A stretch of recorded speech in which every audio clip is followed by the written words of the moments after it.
قدیم شہر پشاور کی گلیوں میں سے گزرتے ہوئے اکثر گلی پر چھت بنی دکھائی دیتی ہے۔ گلی پر بنی اس چھت کو برسات یا پھر برساتی کہا جاتا ہے۔ قدیم شہر کے مکین دھوپ یا بارش سے بچنے کے لیے اس کا استعمال کرتے ہیں۔ علاقہ مکین کہتے ہیں برسات قدیم طرز تعمیر کا حصہ ہے جو گرمی میں ٹھنڈک کا احساس بھی دیتی ہے۔ پرانے زمانے کی برسات ہے، ہم چھوٹے چھوٹے تھے، یہاں کھیلتے تھے، کہیں بلورے کھیلتے تھے، کہیں چن کھیلتے تھے۔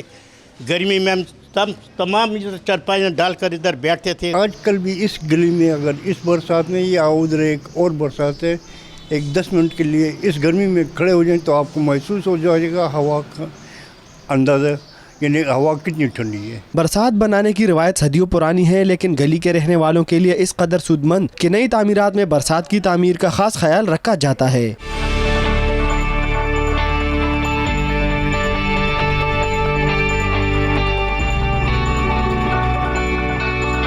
برسات صرف بارش اور دھوپ سے ہی نہیں بچاتی بلکہ تنگ گلیوں کے مکینوں کے لیے حجرے کا کام بھی دیتی ہے۔ شہر کی گلیوں میں بنی برسات کی پرانی روایت آج بھی زندہ ہے۔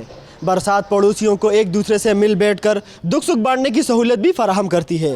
کیمرہ مین نیاز علی کے ساتھ رحم یوسف زئی، 92 نیوز، پشاور۔